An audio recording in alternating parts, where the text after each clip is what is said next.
Heyo! Raiden, you need to share your turkey legs with Otacon.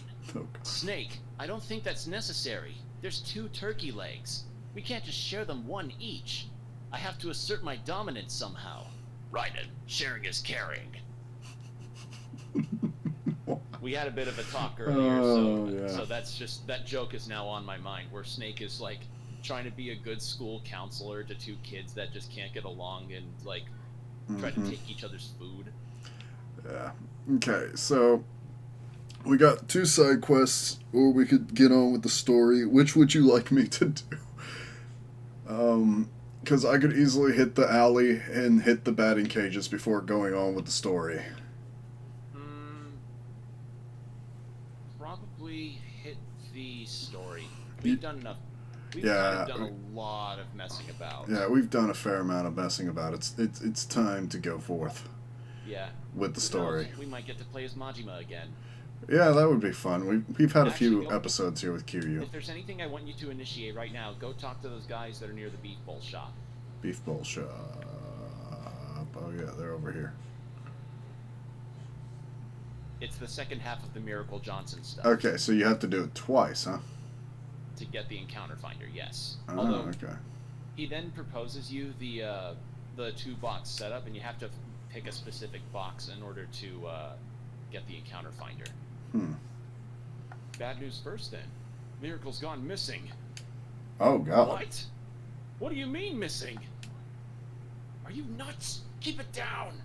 If they hear you, they'll kill us both to keep the secret from leaking to the paparazzi. Because Lord knows Hollywood hitmen are the most scary kind. I mean, they really are. This is serious stuff.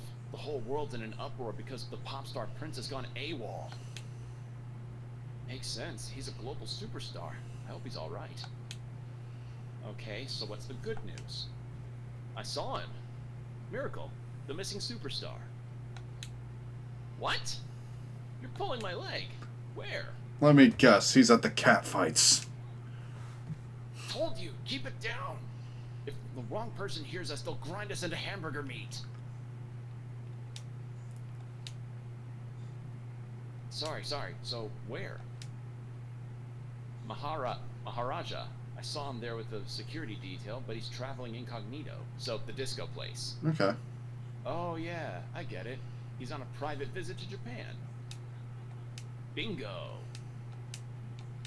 It's too bad the security guards have the Mahajara locked down tight. There's no getting past them. Oh, yeah, I guess not. How am I gonna get in? So yeah, you go to the disco place to encounter Miracle Johnson. I am absolutely horrible at the dancing minigame, but I'll do it. Dude, me too. I botched it so bad when I attempted it. Like, I've done 3 of the missions with Majima there, and it's pushing it for me to do it. I'm just like, oh god. It's so weird. You have to match the beat of the beat of the rhythm of the rhyme of the things. Well, it's not that necessarily, because like matching the rhythm is essentially just doing the karaoke. Should I do this? How much money have you got on you? Spend some on yourself, for the love of God. Yeah, it's either that or buying property, and honestly, I'm getting so much from the properties I already have. Yeah. So, yeah, let me go ahead, change my equipment around. I don't need that. Actually... Yeah, I at the very least that's... I brought the quest to your attention, so now when you play as Kiryu again, you have the option to go do that. Yeah. Okay, let me buy some abilities. You can be able to concentrate without me talking your ear off. Nah. We're gonna do it for laughs. Man. Or doing Metal Gear Solid impersonations and making you chuckle. Dude, that makes me chuckle so much. I love it. Raiden, you have to move your leg this way. That way you'll be able to swing around using your momentum to spin around like a ballerina, or a top like in that Inception movie. Snake, this is the 80s. Inception's not even out yet. Were you time traveling while I was gone? Raiden, that shouldn't matter now. You need to start dancing. You need to get jivey. Jivey. Let's see. Okay, I got those. After certain finishing blows, grab the enemy again, delivers a sub strike. Heat So yeah, gauge. that move can only be done with the third heat bar. Yeah. Or Regard's up. probably not a bad thing to put some money in, but let's see. Successful guarding against attacks will. Oh, that's better.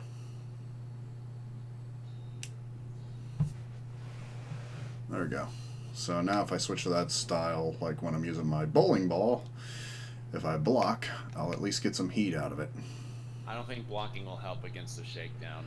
It does sometimes, especially if you're in beast mode. You can actually sometimes take a hit or two from him in beast mode. But if he charges, you're shit out of luck. You're better just running.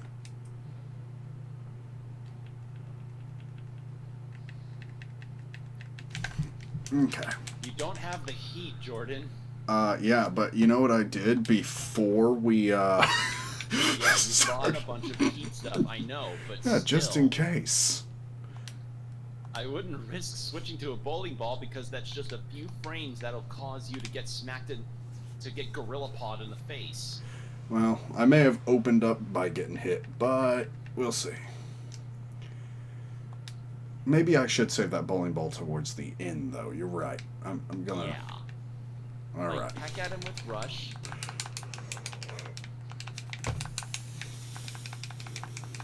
Yeah, the double-handed swing is terrifying to see happen.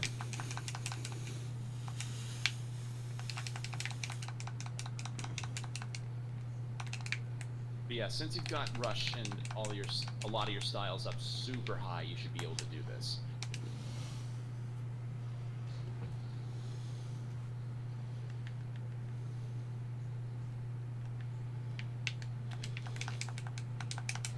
Damn it. Thought I was weaving.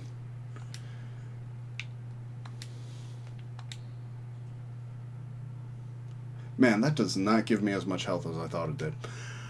Nah.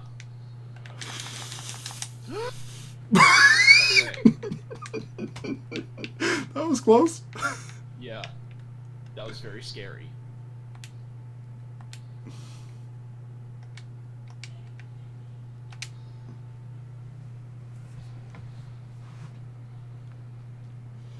Alright, so far so good.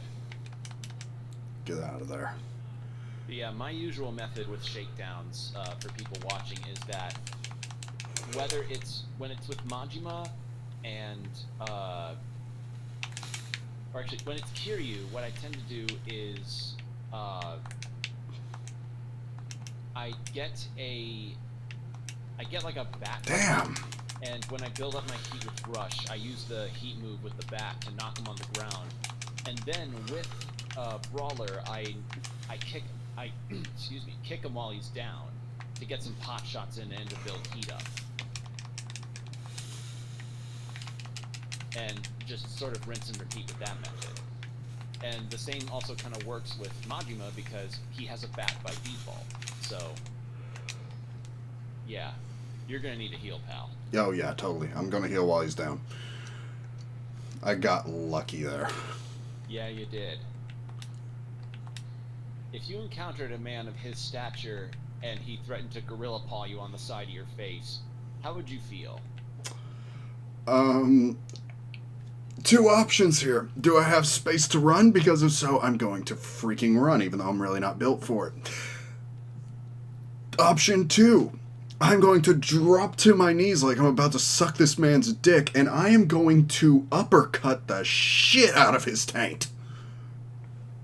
Fair enough. Because he looks like he's Lady Dimitrescu levels of intimidating. Yeah. God, you need to see that video that came up recently that I told you about earlier. The Worth one it. I'm talking about, as y'all will likely know, is the one where she's talking on the phone with whom I'm gonna assume is like one of the main antagonists of the game. And she just gets aggravated because it's like, Ethan Winters has proven to be a really difficult obstacle. And when she, I guess, sort of gets told off by whoever is on the other line, she throws her desk after hanging up on the phone. And everybody's just like, God, I wish that desk were me, you know? Like, we've mentioned What this. the? I was weaving. No. What happened was you weaved, but you weaved too early. Oh. Yeah. So I just kind of clipped right into the punch. Yeah, essentially. Damn it. Oh well. He's a rough fight. He is, but I enjoy doing it. I really do. Oh well. Even though they have pretty much a set move set from the get-go, yeah. Yeah, it's just they're so tanky. Okay, so story's up there. Actually, I'll just go on with the story. And then we'll do the Maharaja later. Mm-hmm. And I'll just grab some food next time I'm in town. Okay.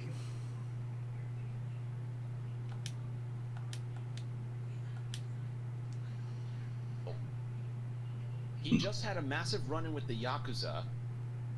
Mm-hmm. Oh, I was wrong about something. Oh? Forget I said anything. Okay. I mean, if I need to go and collect more telephone cards, let me know. No. It doesn't have to do with telephone cards. No worries.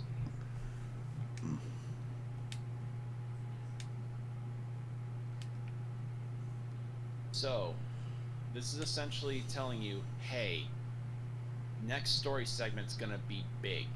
All right. Do you want to do anything else in Kamurocho before this is over? So, do you want to do the side? Do you really want to do those side quests, or do you want to continue the story? Honestly, I do want to do the side quest, but I also want to get on with the story. So. Yeah, some progress ought to be made. 'Cause Yeah. you're pretty overpowered right now. Am I really? Because I just got my ass handed to me. That's Mr. Shakedown. And the 5th Mr. Shakedown at that. Yeah. So, here we have all the lieutenants with their kick-ass suits. Badass, yes. You know, except for Kuze. I find Kuze's is kind of boring. Especially compared to Oh, Amano okay, yeah. and Shibusawa. Like, look at that. Mm-hmm. Look at that fucking suit. I do like it. I'd buy a car from this shady salesman. So yeah, they're essentially going, all right, he's not selling out Tachibana. We're gonna kill Kiryu.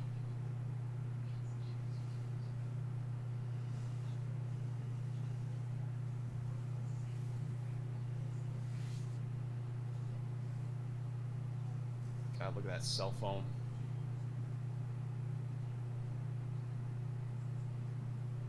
To think maybe one day portable phones could take pictures. Whoa, honestly, son, that's going. Honestly, I'm just enjoying the quality of this cutscene right now. Dude, these cutscenes, man. Man, it looks good. Some of the cutscenes are pretty decent with presentation, just with the in-game models and everything. But these pre-rendered ones, damn. Yeah. Also, look at young Kiryu.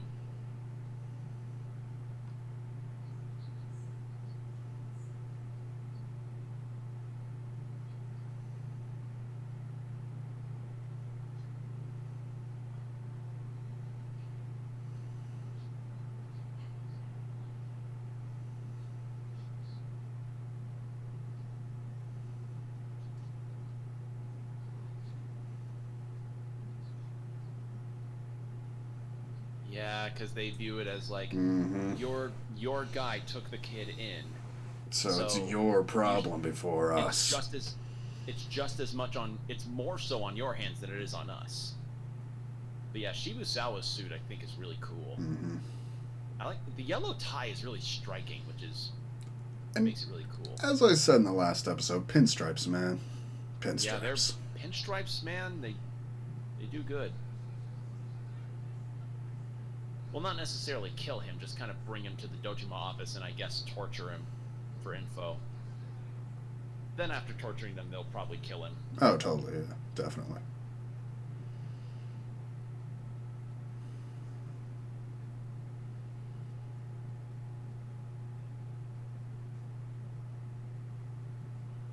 Yeah, he doesn't want to do it, but he's going to have to, because Yakuza. Yeah, because Yakuza. Because Yakuza. Alright. With not a lot of people around. But you're in Kamurocho. Yeah. Oh, they're playing like that sneaking music already. Yep. Probably stick to walking right now. No, you don't have to walk. Alright. It's just expect more encounters today than usual.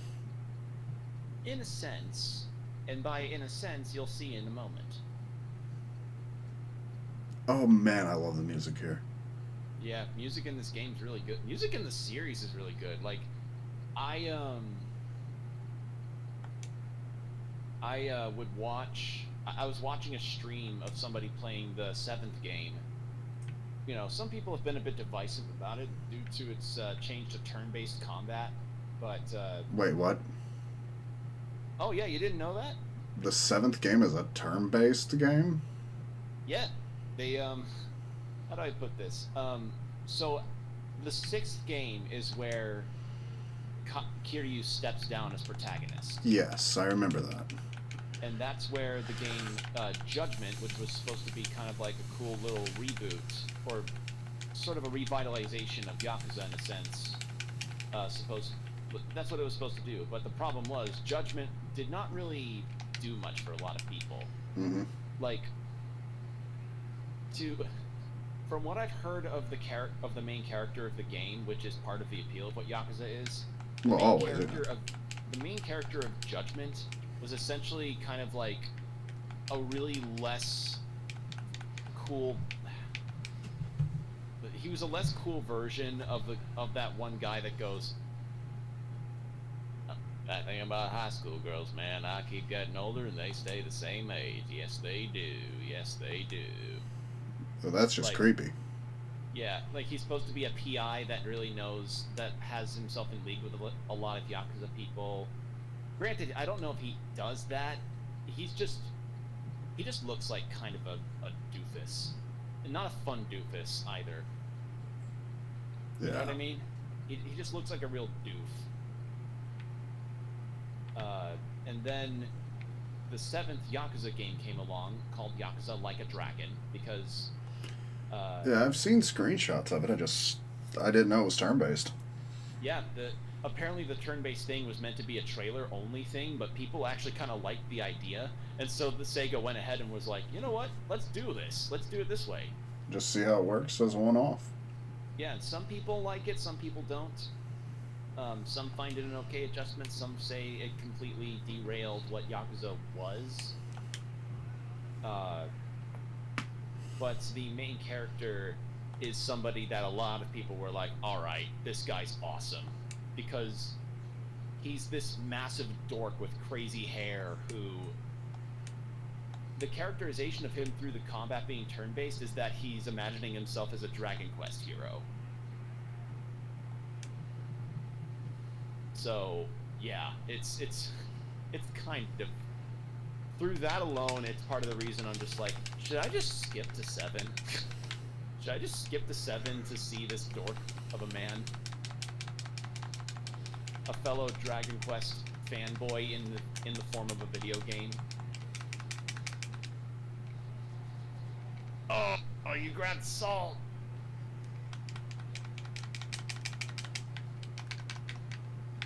But yeah, I was thinking about that, but then I opted to be like, you know what? I'd rather just play through all the games to get. Yeah, have all the backstory and just get the experience, man. That's where I'm at. Like, I feel this whole series is going to be an experience.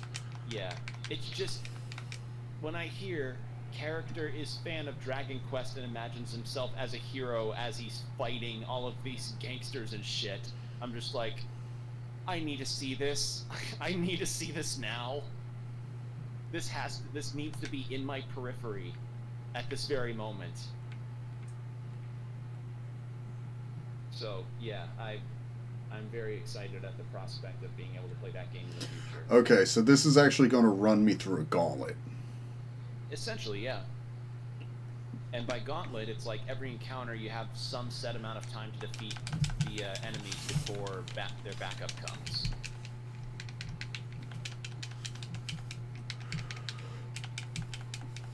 And you'd think 10 minutes, or not 10, 2 minutes isn't very long, but oh yeah, no, it's plenty of time for these. Considering how strong you are,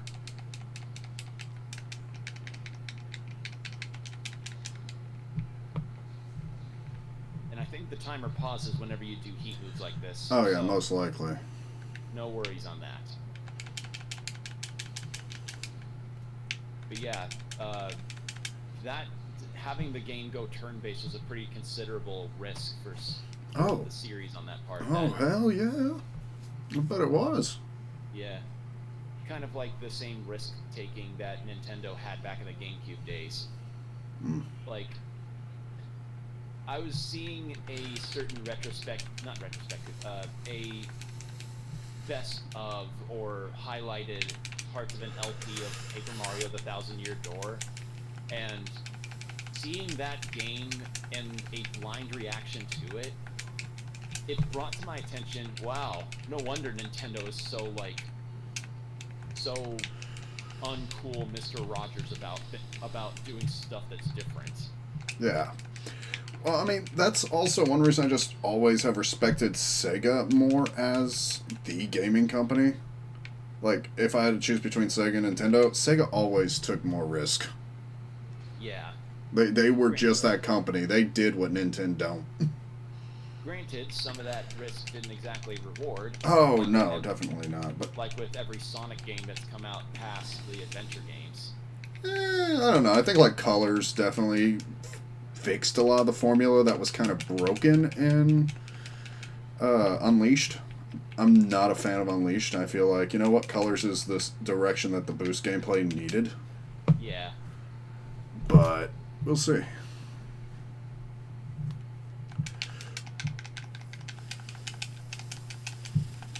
Yeah, here's where the crowd management of Beast is good. Unless you keep getting pot-shotted. What the shit? You don't have that book on you. No, I don't. There you go. One down. Once one goes down, the rest can fall. But yeah, it was in particular parts where it was like, Wooly Versus is the Let's Player in question that I'm talking about, and from the word go, he sees the noose that's in like the main hub town of Paper Mario, and he just immediately goes, "Is that a fucking noose? Is that a noose in a Mario game?" Yep. And I remember playing that game as a kid. It was a good game. yeah, it is a good game. It's just a shame that every Paper Mario game since has had its soul completely ripped out of it. And I wouldn't even say that, because, like, the one that came out on the Wii was trying to be its own thing and, like, incorporates... Okay, everything past Super Paper Mario had its soul cut out. Yeah, but I don't know. Like, to me, I think the main problem with Nintendo is they want everything to be its own thing. That's the issue. No, like, they want their innovation to not be in the story. They want it to be in the gameplay. They want to keep doing their cool, innovative stuff, even though they just want to see the characters do wacky things. No, and that actually is what I'm saying the problem is. It's like, when you listen to them talk about F-Zero, they're like, we don't know what we would do after GX. What is there that we can do new except maybe some kind of control gimmick?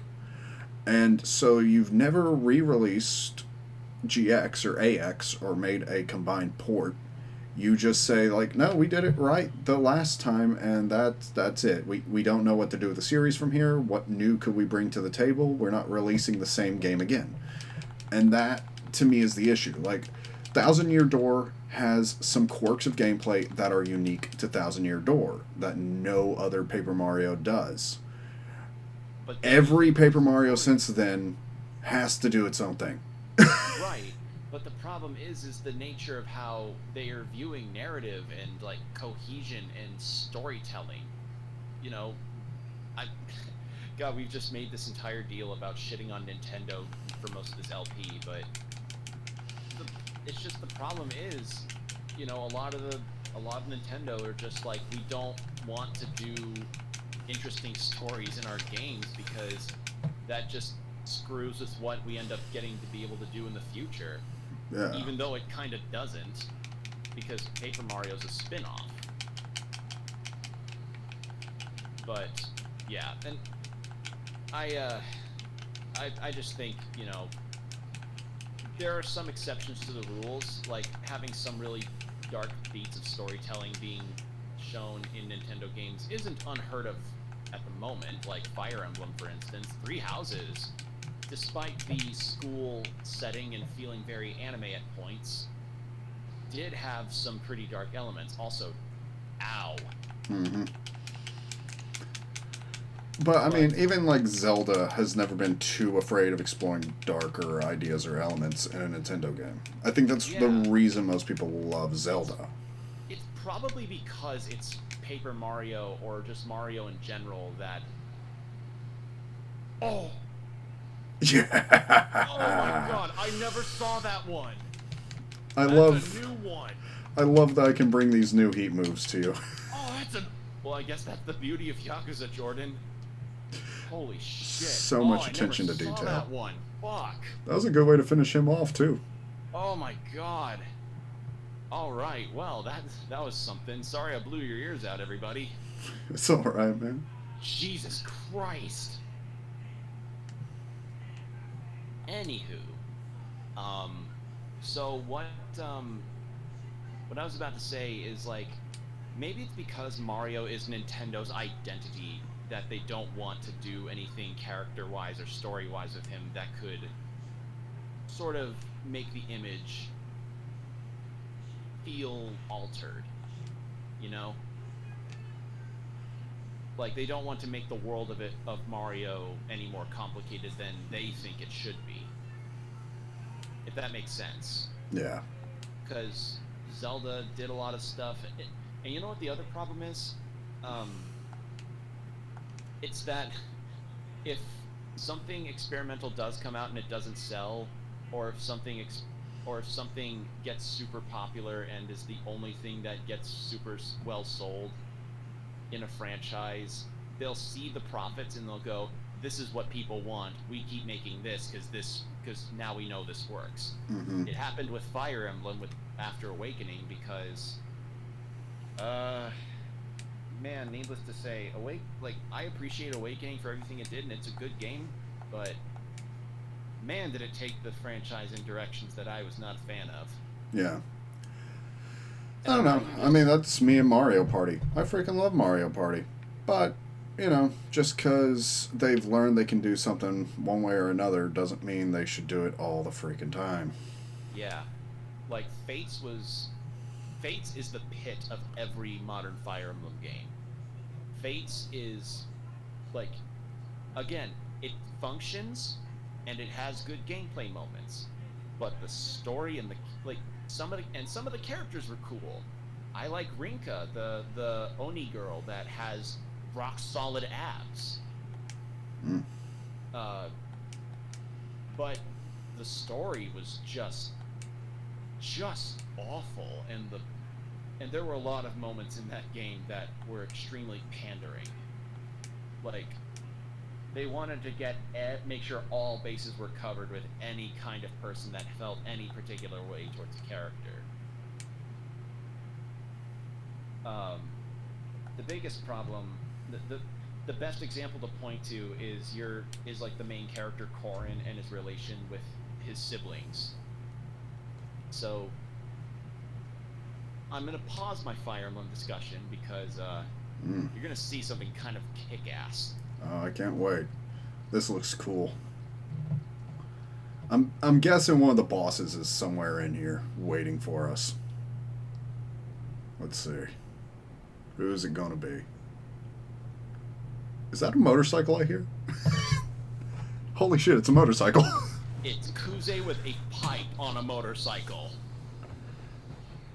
I'm gonna kill this guy. Please tell me I get to actually kill this guy. Kiryu doesn't kill. At all. God! Imagine getting smacked in the arms with a fucking pipe full speed like that. Yeah, oh man, I forgot the name of the outside arm bone, but it's shattered. Yeah. Like, you'll probably still be able to move your arms, but it's gonna hurt like hell. Yeah, that's a hell of a way to make an impression. Yeah, also, damn that guy's tattoo. I know, right? Damn. That is sick. Yeah, it's we haven't seen it in a while since the start of the game, but damn, Yeah, the it's tattoos. impressive. I love the way Japanese tattoo work is. It's really nice, I admit I do enjoy the traditional art. even if you're not that much of a tattooed guy. Yeah, it's just beautiful. Like, I'd want to hang his skin as a tapestry on my wall. You could have just said you could have just said I want a screenshot of it. Or a print of the design, but you know what I Yes, mean. that too. Like, that's just beautiful. He's ruining his shoes in the sewage water. Yep. I like how the water actually has a bit of a green tint to it. Well, yeah, because you're in the sewers. That's a pretty nice touch, though. And Kiryu crawled through 5,000 miles of raw shit. Oh, he Combat. only cut the tip off his pinky.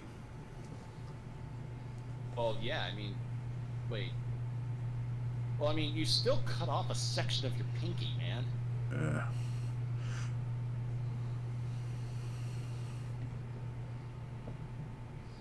So yeah, he's essentially just kind of like, listen, all of this that's happened to me, losing a finger, getting one-upped by Amado and Shibusawa, I don't fucking care.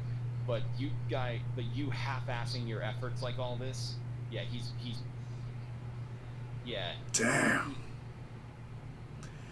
Yeah. Okay, in order to even withstand that, you'd have to be wearing some kind of bracer. Kiryu is a bracer. Damn. We're getting to some movie shit here now. Yeah. Whoa, he got me in my role. Alright. Yeah, Okay, we're going to what I know. yeah. What the... I was dashing. Yakuza's kind of your Virgil, if I'm being honest. Okay, I'm gonna pop one of In these. this game. In this game, at least.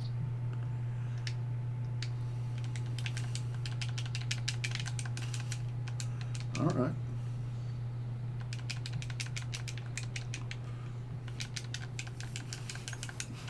Oh, thought I had it.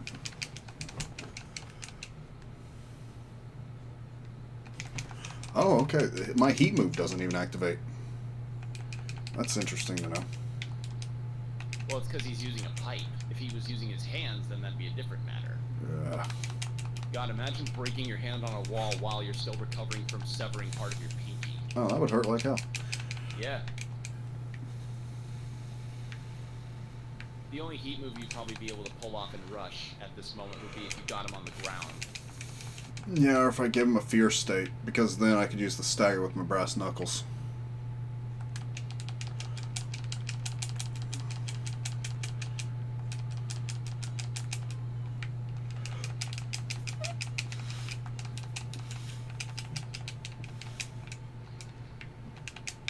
See, like, the heat appears, but it's just not there long enough for me to activate it in most cases. There we go. There you go. You're stomping his face further into the blue water. Yeah, breathe it in. I want you to snort that shit, literally. He's like, oh god, there's corn in my lungs now. Snort shit and die.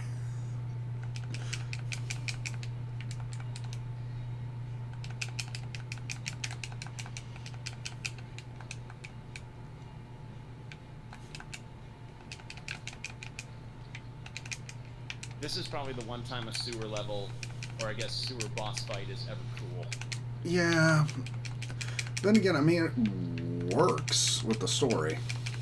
Yeah, it does, because, you know, you have to escape the Yakuza, but let's face it, video games do not have the best reputation of making decent sewer levels. No, they do not.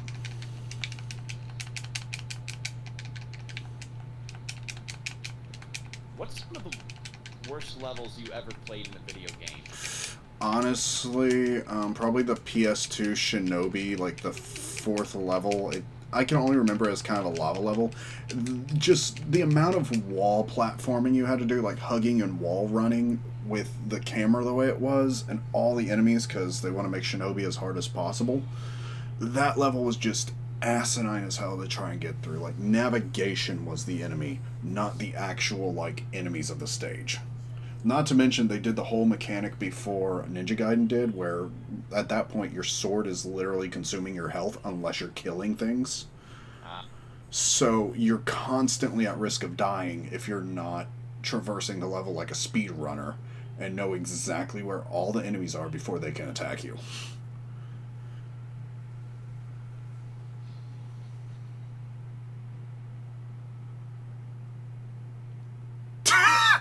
I'm sorry, that is so stupid. You could end him right there. Kiryu doesn't kill Jordan. For his own safety, he should. He doesn't do kill. It's impressive. It's impressive. He's sticking to his morals. He killn't. Oh, wow. But yeah, he's admitting Kuze's right. He can't be. He's not a good Yakuza. He can't hack it because he wants to afford. He wants to.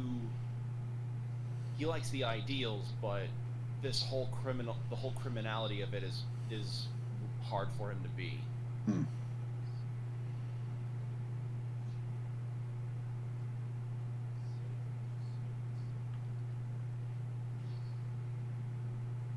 So, I was bringing up pandering natures of Fire Emblem earlier. You want to know the most egregious example of that? And of course, the little bow, because, you know, it's a respect thing. Mm-hmm. His suit is gonna smell like shit. It probably already does. I like that, at least in the cutscene, they've also made it look like it's modeled with some dirt. Right, grime. and now an in-game model, it's like, it's scuffed, but it's not filthy. Like, we're doing what we can. Yeah. As I was gonna say, so the most pandering thing I've ever seen in Fire Emblem that happened in recent memory with Fates. So the premise of Fates was essentially you find out like the family you grew up with is not your real family, and you were stolen away as a baby.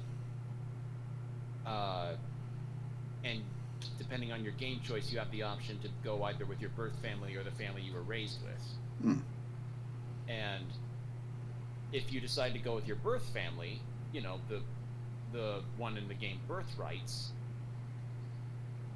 you join up with your siblings in that side of the family. Oh god, I have to fight him in a disco, don't I? No, you don't. You just see him dancing with a pretty girl.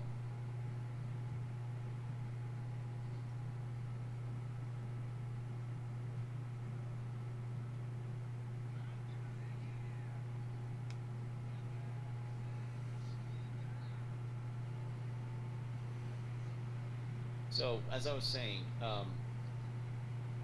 the problem with the problem with Fates is that you can romance your siblings. I mean, it sounds like normal royalty to me. Well, the thing is that the whole deal of Birthrights is that it's supposed to be like, oh, you're related by blood to this family, so you can't enact those feelings. It's wrong. But then they contrive it to be like, hey, I found this document from our mother, or from my mother in her chambers a while ago, and it shows like you're actually not my brother, you know, like you're not related to us by blood, so we can get married. And it's like, really? You're gonna bend over your own story's themes over the rail and kick it off while you're at it? Yeah. Just so that you can pander to your fans like that? Fuck you. Hmm. Like with the Conquest siblings, it's no better because yeah, you realize you're not related by blood, but it's still fucking creepy and still pandering. But that is bullshit. So yeah, there you go. Fates was the worst of it, and it's gotten better since then. Especially since like the Japanese version of Fates had that weird petting mini game that you had with your characters that you could have in your army. Hmm. And in Three Houses, they just have tea time. That's it. You just have tea time with your people. All right. Sounds nice. Yeah. So I recommend Three Houses. It's good. It's a good entry point. I might try it. But the only thing that I'd say is that if you ever want to play the other Fire Emblem games, they are they have way less mechanics than Three Houses has. Like, I'd say Three Houses sometimes suffers from what I like to call mechanical bloat. Hmm. When and it can go in the way of the story too, where it feels like you have something that worked before, but in order to make your games differentiate themselves from each other, you add mechanics or you add these little nuances to the game that just, as I said, bloats the experience, makes it feel as like it took on empty calories. Like, one recent example, funny enough, I've been playing Bravely Default 2 on my Switch, and the game's fun, you know, it's cool, the music's fucking amazing, and it's still the Bravely Default stuff that people like. And from what I've heard, it's a solid game. It's a bit safe story-wise, but it's solid. But there is a couple additions that rub people the wrong way. One of which is that the game has now an ATB system, where it's like you have to wait for certain characters' turns to be able to have them act, instead of just picking through your character's actions and then watching the battle play out. And then you have the worst feature, which is the weight system, where equipment and weapons, like armor and weapons, have weight on your character, and your weight changes depending on what job you have and how high your level is. That is asinine. And as I said, bloat can end up happening to story as well. Oh, definitely. Like, where a narratively tight series wants to keep going and finds a not contrived way of continuing, but a way of continuing that feels very like you find one aspect of it that you want to continue, but it's not one that people wouldn't be heartbroken over not knowing the answers to. You know what I mean? Mm-hmm. Like, it'd be like the equivalent of expanding the universe of Pulp Fiction by trying to figure out what was in the briefcase. That's the best way I can explain it. It's like you have this tight narrative that you did pretty well, and then you want to expand, and then you expand on it some more by answering all these questions that may come up about certain aspects of your story, and then you just kind of made your story a bit grander, and then the narrative and the characters suffer for it because I'm gonna get a lot of hell for this, but the biggest example that I can see of what I call narrative bloat comes from Kingdom Hearts. Oh god, I can agree with you on that. Like, if you ask me what I consider is the soul core of what the Kingdom Hearts narrative was, it was 1, 358, Chain of Memories, and 2. Those four games were just that's it. They were just a cohesive story about a kid trying to find his friends and return home. But then almost everything after that, Birth by Sleep, Recoded,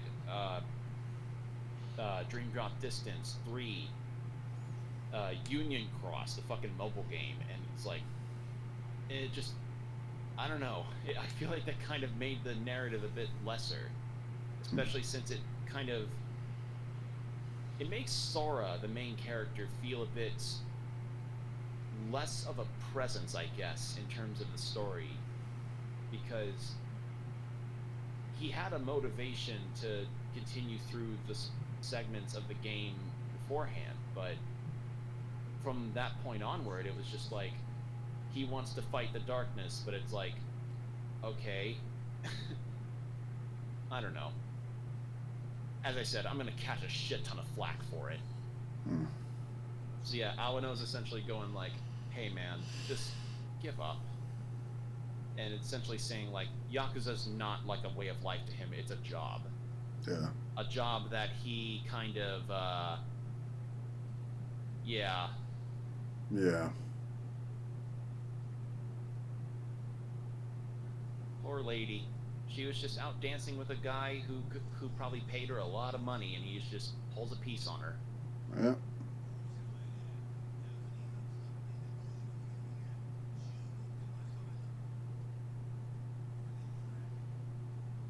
Have you ever encountered that before with the game where you just kind of feel like, man, there's a lot of mechanics here that I feel like didn't need to be here.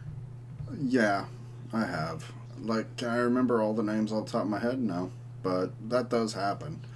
And I think that's really when you just try to make the focus of your game too wide, you know? Yeah. You try to appease everybody, you end up appeasing nobody.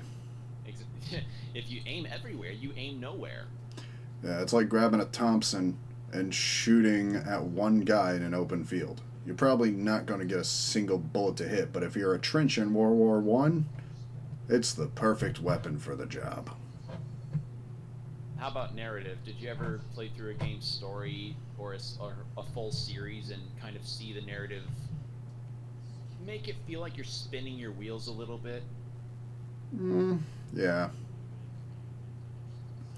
Legacy of Yeah. Kain.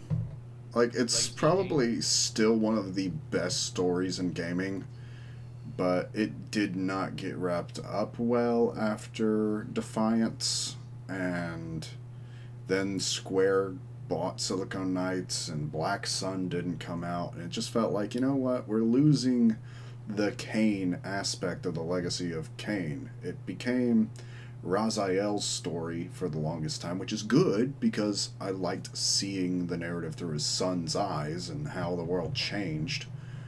But I don't know. I feel like, Kain maybe had more to say. This Blood Omen 2 is really where I think they messed up. Yeah. Not that Blood Omen 2 is a bad game necessarily, but it If Amanda reeks catches of wind bad of this age. conversation and me saying I think Kingdom Hearts' narrative got bloated, oh man, I think she's gonna give me hell for it. No, I don't think so. Like, she loves Kingdom Hearts. I love Kingdom Hearts, but I'll say this: they definitely have tried to create so broad and sweeping of a narrative. Unless you're a super fan, it's a hard series to just pick up and play. Yeah, and I've heard it described before by other YouTubers saying like the narrative isn't confusing, it's just a lot to remember, which I can agree with, but nonetheless, I feel like the story took a lot of unnecessary bloat to it. Like, I don't know. Yeah. Like I just felt like the series is trying to do more than I feel like than it should have. Should I like do I think the series should have do I think the series ought to have just like not bothered after 2? Not necessarily. I mean, if people wanted more games, then that was their deal. I won't deny that I nearly pissed myself in glee when Kingdom Hearts 3 was first announced, but as I've gotten older and as I've looked to the past games and the current games, especially Kingdom Hearts 3, I just feel nowadays like, I kind of don't care that much about this expanded narrative here. Yeah, like, I enjoy it, but I also feel at times it just really has lost the original direction of the first few games. Yeah. And it's more because it's trying to go into the history, like the Cross Wars, the X Blade, Keyblade, Yeah, It's yeah, like. and it's just like Also, the what happened? fragmentations of Sora's soul come from Vanitas and blah, blah, blah, blah, blah. I'm like, this was about a kid who was on an island and wanted to escape to a new world with his friends and Yeah, got wrapped and up in something bigger than himself that yeah, just so happened to but involve Disney characters. yeah. Oh God, did you even like the Disney aspect of it alone is also something that I don't like in modern Kingdom Hearts, where it's like so much like 3 is the worst example of the Disney overtaking the Kingdom Hearts parts. No, because it was a blend of Final Fantasy and Disney. But when you make it all Disney, Well, that's the I'd problem. say I'd say that uh, I would say that Kingdom Hearts 3 is about 70% Disney and 30% Kingdom Hearts. Yeah. Like, let me tell you this. When you interrupt the Frozen world with in a segment where Elsa's singing Let It Go, while occasionally cutting back to Sora, Donald, and Goofy, and going like, "Hey, what's that? I'm hearing a song. Streamers are gonna have to mute this, you know." And it's just, you kind of are banking really hard on that Disney money. Mm-hmm. Anyway.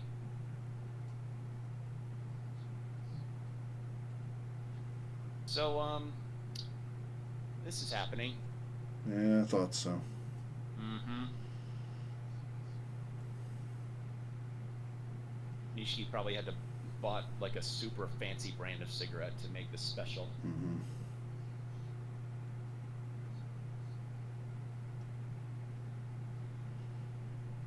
God, this makes it even like more tragic considering how, difficult and illegal guns are in Japan. Mm-hmm.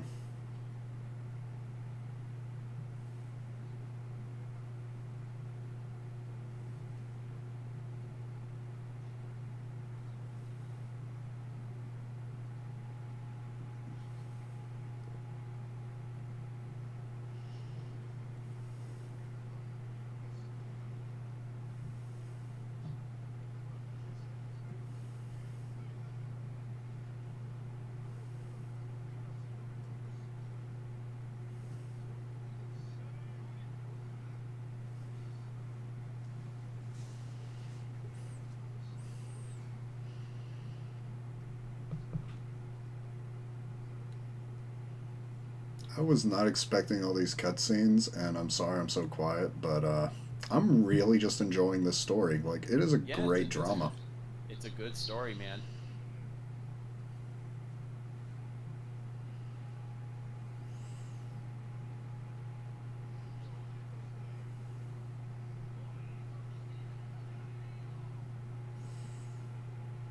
You can even see his face turning red. Mm-hmm. Like, that is extremely good attention to detail.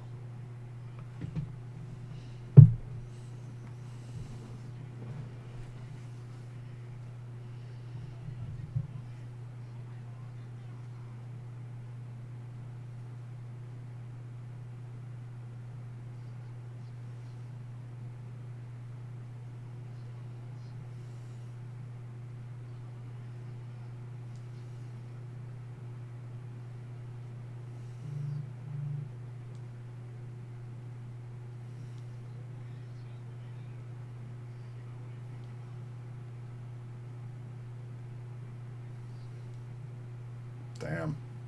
Yeah. Because he is a low-ranked Yakuza, he has no power outside of this.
If it wasn't for the fact I knew there were other games with Kiryu, this moment would be so freaking powerful. Yeah, well, I mean, it's still powerful. Oh, yeah. But even so more, man, you know.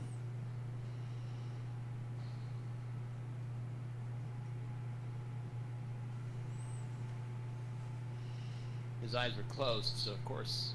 Yeah. He miss. Not to mention he's cupping his gun.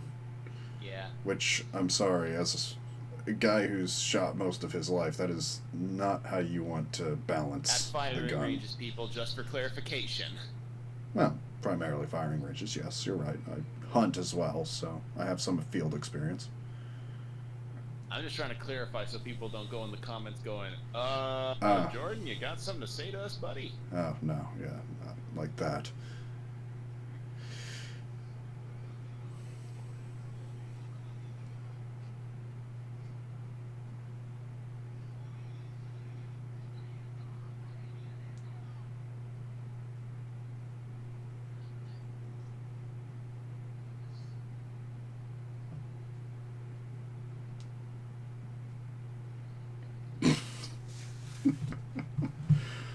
Oh man.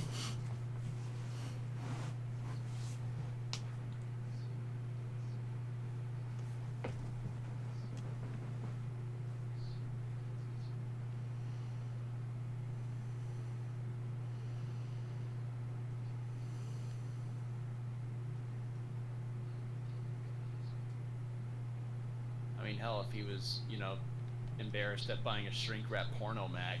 Mm-hmm.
The fact they're able to talk at a normal level after a 9 mil going off next to his head.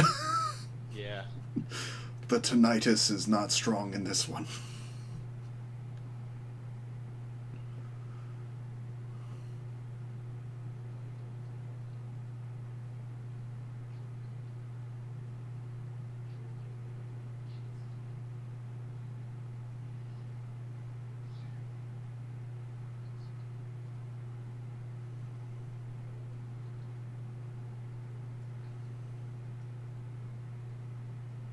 Mm.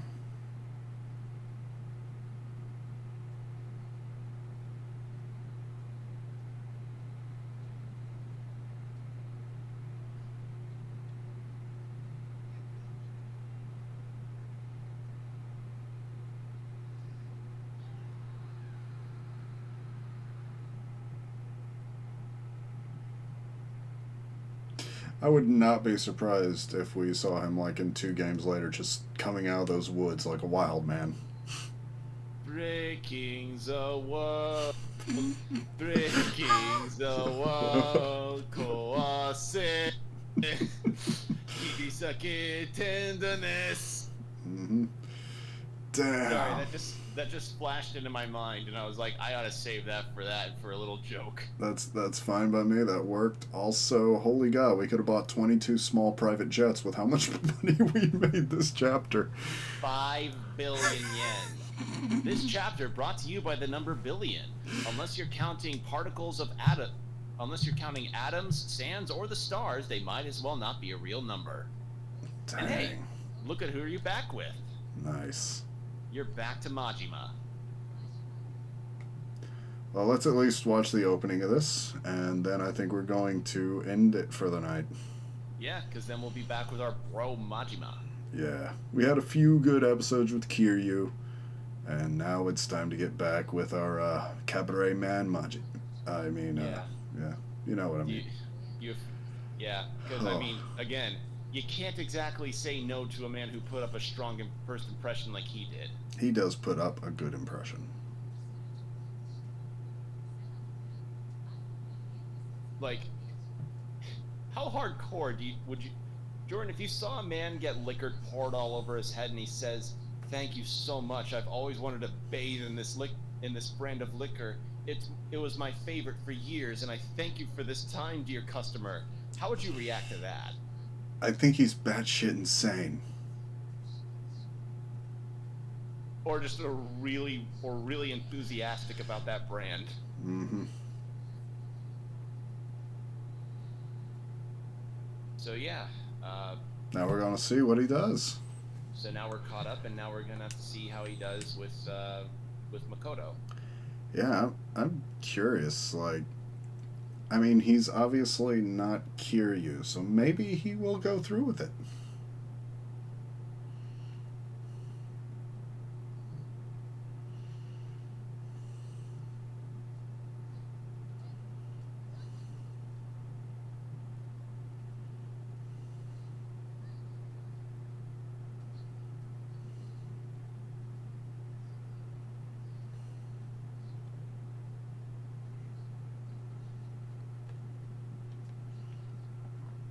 But they aren't exactly sofas that you can sleep on. No, but I mean, make do with what you got.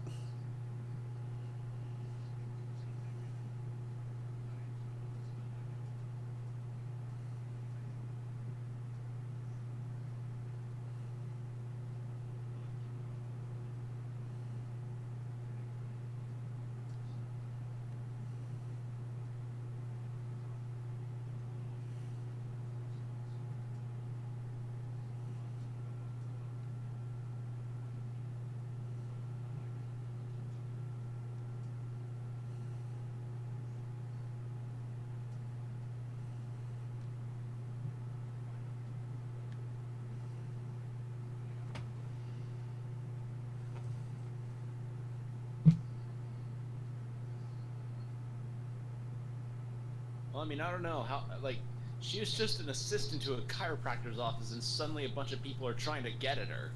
Mm-hmm. So, like, what? It'd be like the equivalent of me making pizzas at a restaurant or something, and then guys are coming in saying, "Hey, you're Will, right? Clock." Hmm.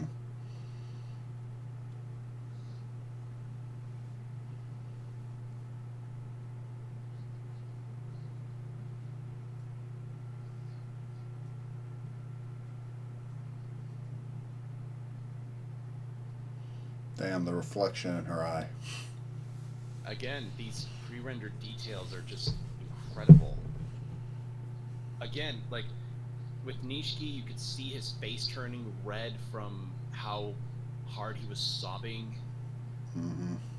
and you're seeing the pores in Majima's skin Yeah, it's in his impressive. face. Like you're seeing the scruff, you know? Like you see that he's got some mustache stuff going on there.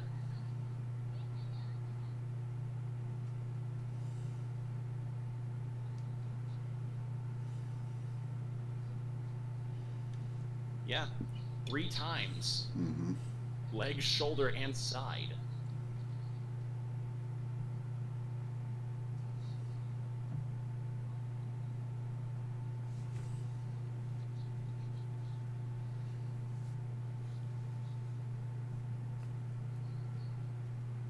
I don't know about that. Looked like two of them ripped through his kidneys.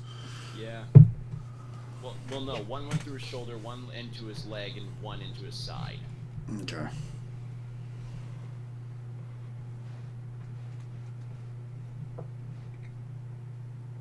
So yeah, now essentially, you're just helping her out, so to speak. Interesting.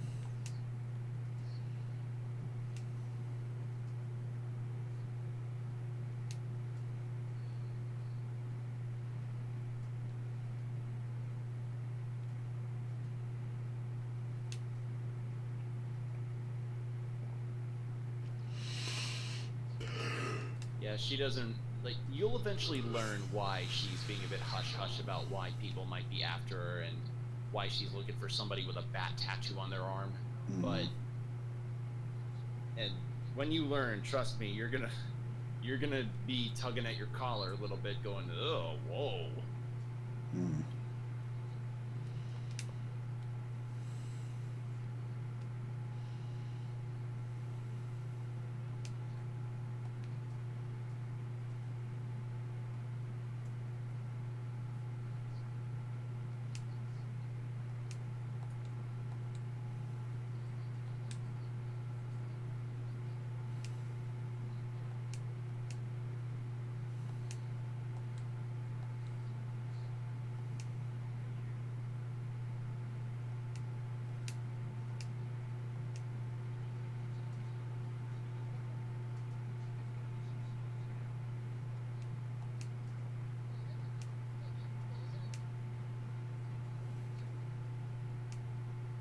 Exactly. Sometimes you just gotta say, listen, like, he's fine. A few minutes later, he's gonna bleed out. Because, you know, 3 gunshots isn't exactly something you're gonna drink an Estus flask to get rid of. Nope. Not how So one buddy who nearly lost where his is arm. this warehouse? Like, whose warehouse is this? Where did he find it? Well, remember really shitty suit man? Oh God. I hate this. Like, just literally change the shirt, and all of my problems would be solved. I would find a way to mod this game on PC just to change this dude's shirt. I have it on PC. I'll see if there's a mod to change his shirt. Like, his shirt looks like it's sewn from boogers. It's a booger shirt. Mm-hmm. I can't unsee it. Or like, or somebody who got really dehydrated on his shirt. Just, man. The tie color's not bad. The suit color's not bad. It's just, change the fucking shirt. Like, make the shirt like a neutral color or something that complements either the tie or the suit jacket color. For the love of God. So yeah, so Majimo's a smart enough businessman to be like, listen, competition is what makes businesses continue to grow.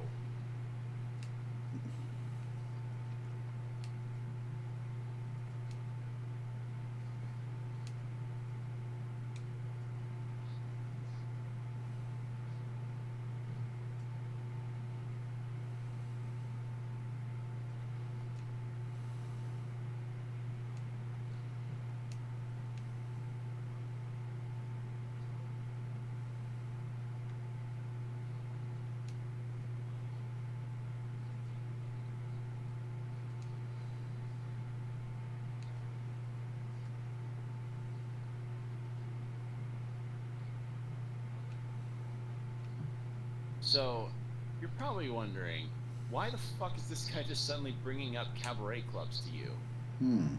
Well, you had real estate with Kiryu. I'm gonna have a cabaret club with him. Yep.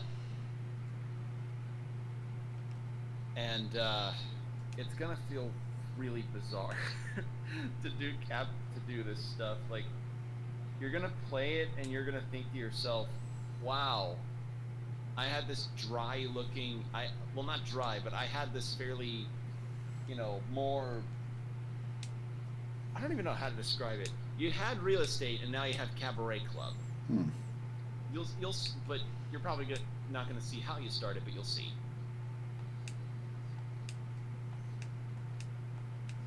But yeah, the nature of cabarets is kind of like, already it's sort of host club / hostess club like. Yeah. But cabaret clubs are just kind of a mini cabaret. But yeah, you're back in Majima's cool steel-toed shoes. Yep. Well, I guess let's head to the Dragon and Tiger real quick. So I can... Let's see. Where...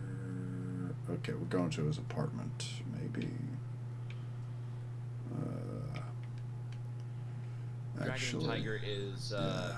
Okay, I'm actually heading to... Okay, I'm supposed to check on him, but I see there's a save point right here, so I'm just going to save, and we'll check on our massage guy. I just remembered something about the cutscenes that made me fucking laugh once. I was watching a streamer / YouTuber by the name of Joseph Anderson play Yakuza 0, and he got this accessory for Kiryu that causes like a meow noise to come out because they're cat shoes, and the noise carried over into the cutscene where Kiryu is walking through the sewers trying to evade the Yakuza. Okay. So, like, he's walking away in the sewage water with the stripper looking on as he's leaving, and you just hear meow, meow, meow, meow, meow. Nice. So I'm picturing that sometime in, like, an unpre-rendered, like, an in-game engine cutscene, you'll hear Majima rocking around and you hear tink, tink, tink, tink, tink, tink, tink, because of the money shoes. Sounds about right. So yeah, that's, that gave me a very good chuckle to see that, because I don't know if that's been patched out, but that was really funny when I saw it. Alright. So yeah, you already saved, right? Yeah, I already saved. I'm just doing that while we were talking. But I think I will go ahead and just end it here for the night. Yeah. Hopefully you all enjoyed this dramatic tension combined with talking shit on Nintendo and talking about game bloat. Yeah. Well, we'll see you later. Thank you for watching. Yeah, thanks for watching. Bye.